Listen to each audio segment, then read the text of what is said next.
주님의 이름으로 문안드립니다. 2012년도까지 수십 년 동안 샌디 섬은 세계 지도에 표시되어 있었습니다. 이 섬은 뉴칼레도니아 지역의 서쪽에 위치한 아주 작은 섬이었습니다. 그러나 지도 제작자들이 위성을 통해서 그 일대를 촬영하게 됩니다. 그리고 그 사진 가운데 이 샌디 섬이 없는 것을 발견하게 된 것입니다. 그래서 이 시드니 대학의 과학자들이 이 샌디 섬에 배를 타고 직접 가보게 되었습니다. 그리고 그곳에서 놀라운 사실을 발견합니다. 샌디 섬이 그곳에 없었던 것입니다. 도대체 어떻게 이 섬이 사라진 것입니까? 사실 이 샌디 섬은 원래부터 존재하지 않는 섬이었습니다. 누군가 실수로 표기하게 되었고 그 표기가, 그 오류가 계속해서 반복되면서 모든 사람들이 실제로 존재하는 것처럼 믿게 된 것입니다. 만약에 이러한 사실이 우리의 신앙 가운데에도 일어난다면 어떻게 되겠습니까? 하나님을 믿는 사람들이 사실이 아닌 것을, 오류를 계속해서 믿고 있다면 이것은 큰 문제일 것입니다. 오늘은 우리가 오해하고 있는 성경의 한 진리에 대하여 말씀을 나누기 원합니다. 자유롭게 하는 온전한 율법을 들여다보고 있는 자는 듣고 잊어버리는 자가 아니요 실천하는 자니 이러한 사람은 그 행하는 일에 복을 받을 것입니다. 하나님께서는 우리가 행복하고 거룩하게 살기 원하십니다. 그리고 이를 위하여 우리에게 주신 것이 무엇입니까? 바로 율법입니다. 십계명입니다. 그리고 하나님께서는 우리가 즐거운 마음으로, 기쁜 마음으로 이 율법에 순종하기 원하십니다. 너희가 나를 사랑하면 나의 계명을 지키라는 것입니다. 하나님께 대한 사랑이 우리의 순종의 가장 큰 이유가, 동기가 되어야 하는 것입니다. 하늘에 가고 싶은 그 소망, 구원, 용서, 그 외에 여러 가지 다른 이유들로 우리는 하나님께 순종할 수 있습니다. 그러나 그 무엇보다도 우리 하나님의 계명에, 하나님의 말씀에 순종하는 가장 큰 동기는 그 하나님께 대한 우리의 사랑이 되어야 하는 것입니다. 우리가 하나님의 계명을 지키는 것은 참으로 중요합니다. 사람이 귀를 돌려서 율법을 듣지 않는다면 그 기도조차도 가증하기 때문입니다. 하나님은 우리가 죄를 지어도 우리를 용서하기 원하십니다. 예수 그리스도께서도 우리를 위하여 중보하십니다. 하지만 우리가 의도적으로 순종하지 않을 때에는, 그 법을 지키지 않을 때에는 하나님께서 우리의 기도조차도 듣지 않으시는 것입니다. 이와 동시에 우리 하나님께서는 우리가 그 율법에 순종할 수 있도록 우리를 도우십니다. 내가 그리스도와 함께 십자가에 못 박혔나니 그런즉 이제는 내가 사는 것이 아니요 오직 내 안에 그리스도께서 사시는 것입니다. 이제는 내가 육체 가운데 사는 것은 나를 사랑하셔서 나를 위하여 자기를 버리신 그 하나님의 아들을 믿는 그 믿음 안에서 사는 것입니다. 우리가 예수 그리스도께 순종할 때에 우리 하나님께서는 우리 안에 거하십니다. 우리에게 그 능력과 거룩함을 주시는 것입니다. 즉 예수 그리스도께서 우리의 삶에 거하실 때 우리에게 순종할 수 있는 능력 허락하시는 것입니다. 하나님께서는 우리에게 아주 특별한 표징으로 한 계명을 주십니다. 또 내가 그들을 거룩하게 하는 여호와인 줄 알게 하려고 무엇을 주셨습니까? 안식일을 주셨습니다. 그리고 그들과 나 사이에 표징을 삼으십니다. 제7일 안식일은 하나님께서 우리에게 주신 표징입니다. 이것은 하나님의 형상대로 우리를 재창조할 수 있음을 알려주시는 표징이기도 합니다. 안식일은 하나님의 창조의 능력을 나타내는 표징이었습니다. 그 능력으로 하나님께서는 이 세상을 창조하셨습니다. 그리고 그 능력으로 우리의 마음을 새롭게 창조하실 것입니다. 그렇다면 중요한 질문은 이것입니다. 왜 많은 사람들이 제7일 안식일 대신에 일요일을 지키고 있는 것입니까? 사실 우리는 일요일 예배의 근거를 성경 어디에서도 찾을 수가 없습니다. 하나님께서는 일요일 준수를 언급하지도 그리고 명령하지도 않으셨습니다. 왜냐하면 하나님께서 인류에게 일요일을 거룩하게 지키라고 말씀하신 적이 없기 때문입니다. 신약 성경에 총 8번 안식 후 첫날, 곧 일요일에 대하여 언급하고 있습니다. 그러나 그 8개의 성경절 모두 안식일 준수의 변경과는 아무런 관계가 없습니다. 함께 살펴보도록 하시겠습니다.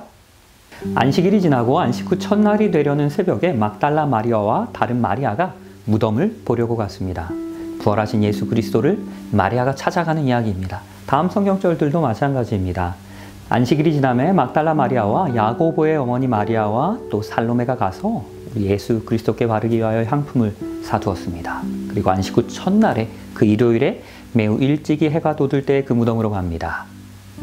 예수께서 안식 후 첫날 이른 아침에 살아나셨습니다. 그리고 7 귀신을 쫓아내어 주신 그 막달라 마리아에게 먼저 보여주셨습니다. 또 안식 후 첫날 일요일 새벽입니다. 이 여자들이 그 준비한 향품 가지고 무덤에 가는 것입니다. 그리고 안식 후 첫날 일찍이 어두울 때 막달라 마리아가 무덤에 와서 돌이 무덤에서 옮겨진 것을 보게 됩니다. 이 5 구절 모두 부활하신 예수 그리스도를 만나러 찾아가는 이야기입니다. 일요일로 예배일을 변경했다라는 말씀과는 아무런 상관이 없는 무관한 말씀드린 것입니다.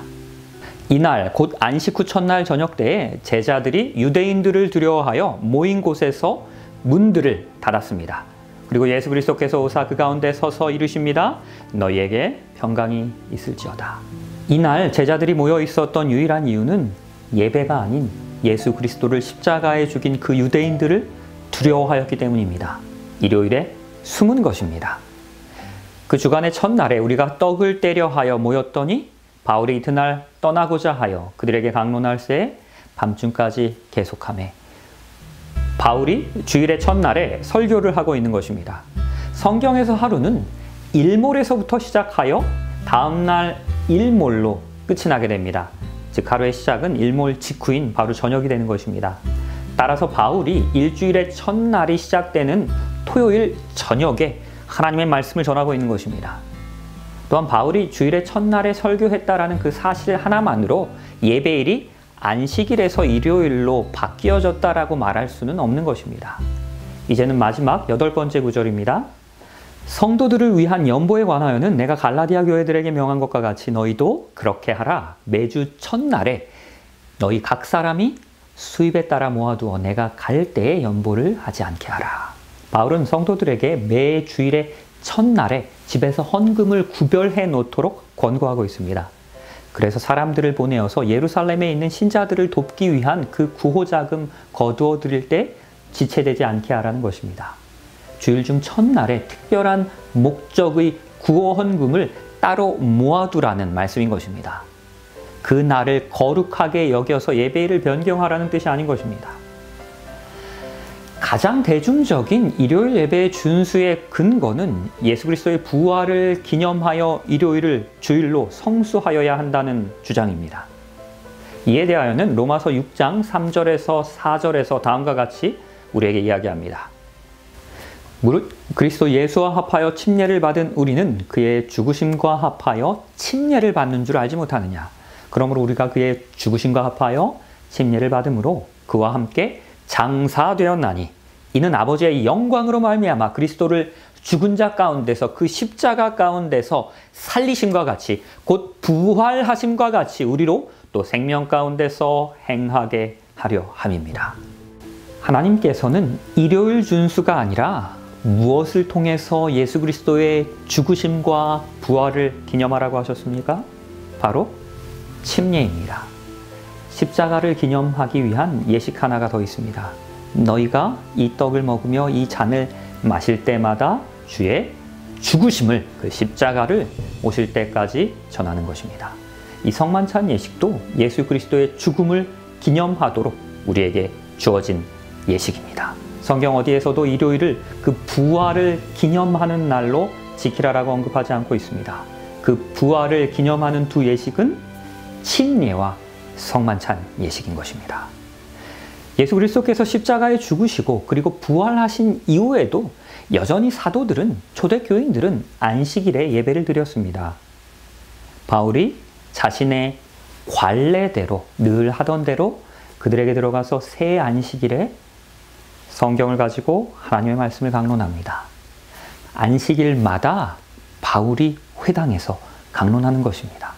유대인과 유대인들뿐만이 아니고 헬라인, 즉 이방인들에게도 권면하는 것입니다. 구약의 선지자들도 그리고 예수 그리스도께서도 신약의 사도들 역시도 모두 제7일 안식일을 기억하여 거룩히 지켰습니다. 안식일 준수에 관하여는 바뀐 것이 아무것도 없는 것입니다. 그렇다면 어떻게 일요일 예배가 시작되게 된 것입니까?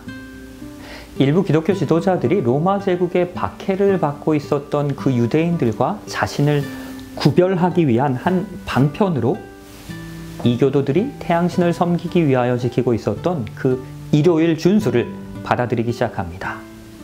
그리고 AD 321년에 로마 황제 컨스탄티누스는 일요일을 성경의 안식일보다 더 우위에 두는 법을 통과시키게 됩니다. 존경할 만한 태양의 날에 도시에 거주하는 행정관들과 백성은 쉬도록 하며 모든 작업장은 문을 닫도록 하라. 그러나 시골에서 농사에 종사하는 사람들은 자유롭게 그리고 합법적으로 그들의 일을 계속할 수 있다. 그리고 그 후 몇 년이 지난 후에는 교회가 성경의 안식일 대신에 일요일을 준수하는 법령을 공식적으로 선언합니다. 그리스도인들은 유대인들처럼 안식일에 게으르지 말아야 한다. 그날에 반드시 일해야 한다. 그러나 그리스도인들은 주의 날, 곧 일요일을 특별히 존중히 여겨야 합니다. 그리고 가능하면 이날에 일하지 말아야 합니다. 그럼에도 불구하고 그들이 유대인들처럼 된다면, 여전히 안식일을 지킨다면 그리스도로부터 저주를 받을 것이다. 이교도들과 그리스도인들은 이렇게 태양의 날인 일요일을 종교적으로 중요한 날로 인정하기 위하여 하나로 연합하는 것입니다. 그리고 성경의 안식일이 폐지되었다라고 가르치기 시작합니다. 그 후로 캐톨릭교회는 수세기 동안 일요일 예배를 강조하며 자신들이 예배일을 안식일에서부터 일요일로 변경하였다라고 주장합니다. 피터 가이엘맨의 가톨릭 교리 문답집입니다. 어느 날이 안식일입니까? 답은 토요일이 안식일입니다.